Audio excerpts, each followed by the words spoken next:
It's the longest book in the Bible. It sits right in the middle. If you open a Bible right at the center, you're going to be right in the book of Psalms. It's a beautiful book. And as we've said before, Psalms contains prayers, also praises and promises, prophecy. It's a wonderful book. It's a wonderful book. It teaches us a lot of things, not just in prophecy, but in prayers and how to pray and things to pray for and how that works. In my quiet time, I was reading in Psalms, and I came across a beautiful, simplistic little prayer that I'm sure I had read it many times before, but this time when I read it, it just really spoke to my heart. And I want to share that with you this morning. I just love this little prayer. It's in Psalm 119, which is the longest chapter, 176 verses. And in the prayer, he says, "Turn to me and have mercy on me, as you always do to those who love your name. Direct my footsteps according to your word. Let no sin rule over me. Redeem me from human oppression, that I may obey your precepts. Make your face shine on your servant and teach me your decrees." It's only 4 verses. It's actually a little poem that is written in a poem format in the original Hebrew. But in this little prayer, his Christmas list to God, he asked for 7 things. For 7 things he would like from God. He says, first of all, turn to me. Turn to me, God. He says, have mercy on me. Direct my footsteps. Let no sin rule over me. Redeem me. Make your face shine on me. And teach me. As I said, there's something about those 7 things that just grabbed a hold of my heart and just gave it a bit of a tug. And I started with just the first 3 words. Turn to me, turn to me. It's in Scripture in other places. I'll read it to you here real quick. It says, "I waited patiently for the Lord. He turned to me and heard my cry. Turn to me and have mercy on me. Turn to me and be gracious to me, for I am lonely and afflicted. Answer me, Lord, out of the goodness of your love. In your great mercy, turn to me." It's the picture of a child trying to get parents' attention. And this is a child in need. If you read these over, hear my cry. Have mercy on me. I'm lonely. I'm afflicted. Out of your great mercy, turn to me. This is a child in need who wants his parents' attention. We want God to turn to us. Maybe sometimes in our walk with God, we feel a little maybe distant from God. Maybe we become complacent. Things are going so well in our lives, we don't often think about praying, because if I'm sick, I can go to the doctor. If I'm hungry, I can go to the grocery store or to a restaurant. If I'm low on gas, I'll go to the gas station. I have some money in the bank right now, not a lot, but I have money in the bank, I'm doing okay. Maybe we don't think about that. But there are deep needs that can only be met by God. And at those times, we want his full attention. And we come to him and say, "Oh God, turn to me." It's turn to me with a gracious face. It's when your mom smiles at you. Or my dad used to wink. My dad was a winker. And we used to, look at him sometimes when he's watching TV, and we'd be watching him for a while, and he'd be aware of that, and he'd look over at us, and we get that little good dad wink. That was a huge deal to us. Got one of the man's winks. So that's what they're looking for. God, turn to me. I'm in need. Please grant me your full attention in a gracious manner. I'm trying to get that. And then he goes on to say, why? He says, turn to me and have mercy on me. Mercy is wonderful. Mercy is showing favor, being gracious, compassionate, being kind and tender-hearted. Oh yes, Lord, be tender-hearted towards me. I mess up a lot. I wander, I stray, I do bad things. Please, be my tender-hearted Heavenly Father and turn to me and give me a wink. So he says, have mercy on me. I seek God's favor and grace and his kindness. I seek him for his forgiveness and a restored relationship, restored fellowship with him. I know what happens when I sin. It breaks that fellowship. And I want that restored, and I pray, God, have mercy on me. And I don't want you to miss this. There's a very important word that comes in the next line. He says, have mercy on me as you always do to those who love your name. Here it is. You ever want to know, gee, I wonder what God always does. What he always does is have mercy on us. It's something God always does. It's an always. In life, there doesn't seem to be too many never and too many alwayses, but with God there is. And with God, it's always. It's a great word. It means no more fear, no more guilt, no more condemnation. It means love and acceptance and peace and joy because he's always merciful. I never have to be afraid to come to God and ask for mercy. I never have to do that. Why? He's always merciful. I just paused on that word when I was reading this prayer because it just struck me that I know something God always does. He will always be merciful. I never have to doubt. I never have to be afraid. I have no more condemnation.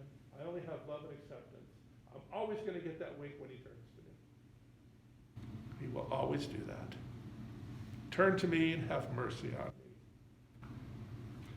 Then he asks, number 3, he says, direct my footsteps. Direct my footsteps according to your word, and let no sin rule over me.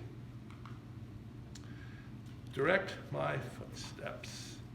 So, if I'm going someplace that I've never been before, like many of you, I ask Siri on my iPhone for directions, and sometimes they're the right direction, sometimes she's led me astray, and I don't know what exactly she was looking for, but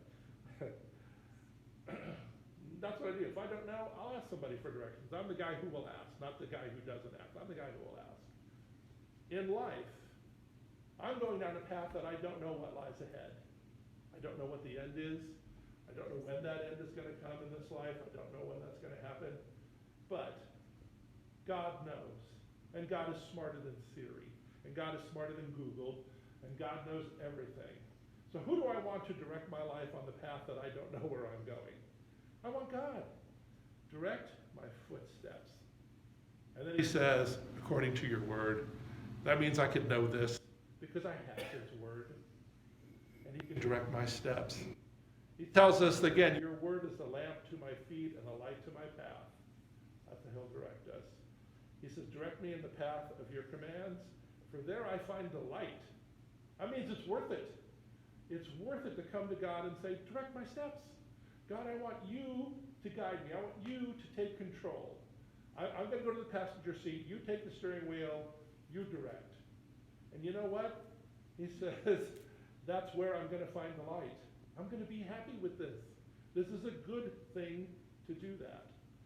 Now, when I was in college, I took a dance class because I was required to take a PE, and I'm not a particular physical kind of guy.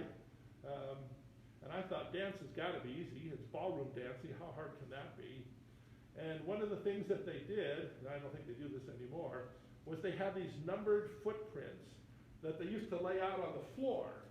And they'd say, first put your foot on number 1, and then there's 2, 3, 4, and you're like, okay, so I take that step, and then this step, and I slide these together. This goes back, that goes at an angle, and I slide these together. Oh, okay, now I can waltz. I can waltz, I know how to do that. So yeah, they put the footprints out to guide me. That's what God's doing. He says, I have the footsteps all laid out for you. I'm going to teach you how to dance before me. I'm going to teach you how to walk in the path I've laid out for you. So we pray, direct my footsteps according to your word. And then he says, let no sin rule over me. I don't want sin to rule over me. I don't want to be under sin. Sin is cruel. Sin is hard. Sin is nasty. Sin is everything bad. Sin is what you don't want, because sin leads to all the things that we don't want in life. This is not the first time that this phrase has come up in Scripture. You might remember the story of Cain and Abel, Adam and Eve's two sons. They both offered sacrifices to God. Abel offered in faith a better sacrifice than Cain did. And Cain was angry and eventually killed his brother. Before he did that, God speaks to him. And God asks him why he's so angry and why his face is so downcast. And God says to him, sin is crouching at your door. Sin is right at the door. Its desires have you, but you must rule over it. We have to rule over that. We can't have sin rule our lives. And as he prays here, he says, let no sin rule over me. No sin. Bad habits, addictions, things that take control of our life, things that lead us astray from God and separate us from fellowship with him. He says, I don't want any of that. I don't want any of that to rule over me because I know what needs to happen. And he says, what I need is the victory. I need the victory. Before sin, there's temptation. Temptation always comes before sin. And God reminds us that no temptation has overtaken you except what is common to mankind. The temptations that we face in life are the same temptations that everybody has faced in life. Go all the way back to Adam and Eve, all the way back to Cain and Abel. God, he reminds us, is faithful. And God is faithful. He will not let you be tempted beyond what you can bear. But when you are tempted, he will also provide a way out so you can endure it. Okay? So with each temptation, he says it's bearable. It's not something you can't bear. It's something you can bear. This is something that's not going to be overwhelming. You will not be tempted by something that is so overwhelming you'll have no choice but to sin. That will not occur. You will not be tempted beyond what you can bear. It will not be overwhelming. He also said, I'll make a way out. I will give you an escape plan. You'll have an exit strategy from this sin. So it's not a trap. It's not a snare. It's not something you're not going to be able to get away from. I'm going to make a way out. And he said that way, of course, he says you can endure it. It will not conquer us. We can endure these temptations. They're common to all of us, and he has a way out for us. Temptation, though, is not the beginning either. Before sin is temptation, but before temptation comes desire. He reminds us in James that when we're tempted, no one should say, God is tempting me. For God cannot be tempted by evil, nor does he tempt anyone. But each person is tempted when they are dragged away by their own evil desire and enticed. Then after desire has conceived, it gives birth to sin. And sin, when it is full grown, gives birth to death. So it basically goes from desire to temptation to sin to separation and then to death. There's a number of verses that remind us of this.